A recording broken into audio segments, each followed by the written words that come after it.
안녕하세요. 이번 영상은 한 편의 소설을 써봤습니다. 가볍게 그냥 들어주시면 감사하겠습니다. 오늘 우리가 알고 있는 비트코인, 이더리움, 그리고 파이코인. 이 세 가지 혁신적인 블록체인 프로젝트는 전 세계 금융 질서를 뒤흔들었죠. 하지만 만약 이 모든 흐름 뒤에 단 한 명의 숨은 거장이 존재했다면 어떨까요? 오늘의 이야기에서는 스탠퍼드 출신 컴퓨터 과학자이자 파이 네트워크의 창시자인 니콜라스 코칼리스가 어떻게 블록체인 세계의 비밀스러운 기원이 되었는지를 추적해봅니다. 지금부터 시작합니다. 2000년대 중반, 전 세계는 인터넷 혁신의 또 다른 물결을 준비하고 있었죠. 닷컴 버블이 꺼진 이후 사람들은 인터넷의 실질적인 가치와 잠재력을 새로이 증명하기 위해 분주했습니다. 그 중심에는 탈중앙화라는 키워드가 있었습니다. 네트워크 구조, 정보 공유 방식, 보안 체계에 대해 새로운 접근을 모색하는 연구자들이 늘어나던 시기였죠.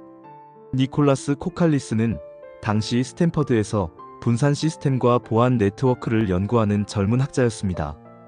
학문적 호기심과 동시에 현실 금융 시스템의 불합리함에도 의문을 품고 있었죠.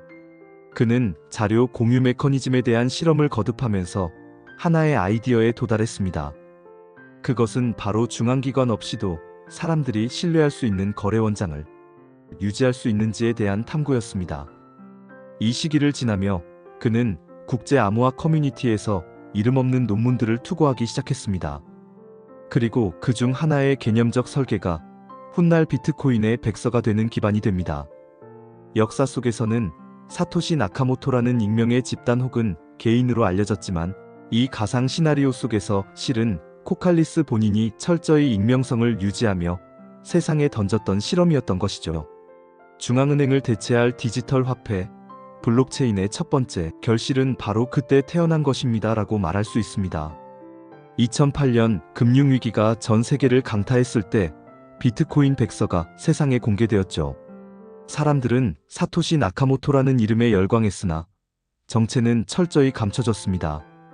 코칼리스는 의도적으로 자신을 드러내지 않았습니다. 당시 학문적 위치, 정치적 부담, 그리고 무엇보다 기술적 실험을 자유롭게 하기 위해 익명을 선택했던 것이죠. 그는 분산 네트워크의 꾸준한 실험과 계산 난이도, 조정 알고리즘, 그리고 작업 증명 모델을 체계적으로 정립하여 전 세계 개발자들에게 던졌습니다. 코칼리스에게 있어 비트코인은 완성품이 아니라 시작점이었습니다. 확장성과 에너지 효율, 그리고 응용 가능성은 아직 시험되지 않은 영역이었죠. 결국 그는 제자들을 영입하며 새로운 방향성을 논의하기 시작했습니다. 그중 가장 총명했던 인물 중 하나가 당시 젊은 개발자였던 비탈릭 부테린이었습니다. 부테린은 10대 시절부터 암호화폐에 몰입해 있던 천재적 인물로 알려져 있죠. 역사적으로는 독립적으로 활동한 것으로 기록되지만 이 시나리오에서 그는 코칼리스의 연구실에서 가장 중요한 제자 역할을 맡습니다. 코칼리스는 부테린에게 말했습니다. 이제 블록체인은 단순한 화폐로 머물러서는 안 된다. 그것 위에 새로운 생태계를 설계해야 한다. 이 말은 부테린에게 깊은 영감을 주었고 그는 스마트 계약 개념을 정립하면서 이더리움 프로젝트를 주도하게 됩니다. 하지만 그 밑바탕에는 분산 응용, 체인 위 코드 실행에 대한 코칼리스의 구상과 멘토링이 있었던 것이죠. 결국 부테린의 이름이 널리 알려지며 이더리움은 인류 최초의 범용 블록체인 플랫폼으로 자리 잡게 되었지만 그 뿌리에는 코칼리스의 통찰과 가르침이 숨어 있었다는 설정입니다. 비트코인과 이더리움은 각각 디지털 화폐와 스마트 계약의 혁신을 이루었지만 동시에 심각한 문제들을 드러냈습니다. 높은 에너지 낭비, 보안 위협, 일반인들에게 다가가기 힘든 접근성 문제 등이죠. 코칼리스는 이 문제들을 단순히 학문적 차원이 아니라 사회적 과제로 바라보았습니다. 그는 이렇게 질문했습니다. 블록체인이 정말로 전 인류에게 의미 있으려면 무엇을 해결해야 하는가? 그 답은 보안성 강화, 에너지 효율성, 그리고 누구나 쉽게 참여할 수 있다는 포용성이었습니다. 이에 대한 실험이 바로 파이 네트워크의 구상으로 이어집니다. 2019년 코칼리스는 자신의 정체를 드러내고 스탠퍼드 커뮤니티와 함께 파이 네트워크를 론칭합니다. 이번만큼은 익명성 대신 공개적으로 책임을 지기로 한 것이죠. 파이코인은 기존 암호화폐의 채굴 구조를 혁신했습니다. 복잡한 하드웨어가 아니라 모바일 폰으로 누구나 손쉽게 채굴할 수 있는 구조를 제시한 것입니다. 이는 블록체인 접근성을 대중적으로 확장시키는 획기적인 전환이었죠. 보안 면에서도 코칼리스는 보안 서클 개념을 도입하여 사람과 사람 사이의 신원 기반 신뢰를 활용했습니다. 이는 비트코인의 익명성과 대비되며 실제 네트워크에서 보다 사회적이고 인간적인 신뢰 체계를 구현하려는 시도였죠. 또한 에너지 효율이라는 측면에서도 모바일 채굴은 전 세계 누구나 참여할 수 있다는 장점을 제공했습니다.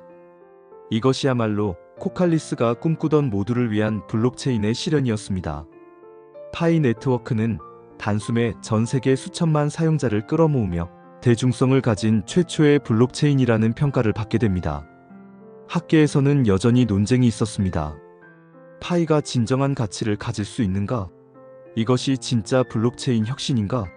하는 비판과 의문이 많았죠. 그러나 그 모든 논란을 넘어서 파이는 실제로 전 세계 사람들에게 블록체인을 경험시키는 입구 역할을 합니다. 코칼리스는 인터뷰에서 이렇게 말했습니다. 비트코인이 금융 시스템의 불공정을 드러내고 이더리움이 새로운 가능성을 제시했다면 파이는 그 가능성을 인류 모두가 함께 쓸 수 있는 플랫폼으로 만드는 여정이다.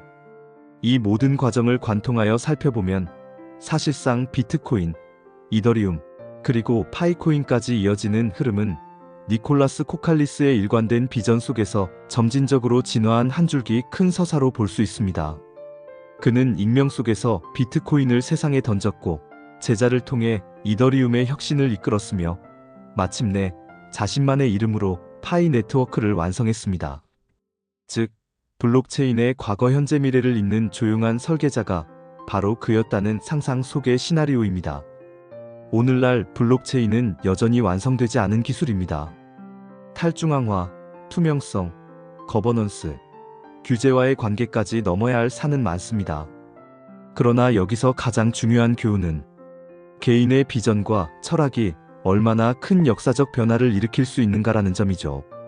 니콜라스 코칼리스, 그는 블록체인의 익명 창시자로, 제자를 이끈 사상가로, 그리고 대중 참여형 블록체인을 공개한 혁신가로서 이 가상 시나리오 속에서는 인류 디지털 금융사의 가장 거대한 숨은 거장으로 남습니다.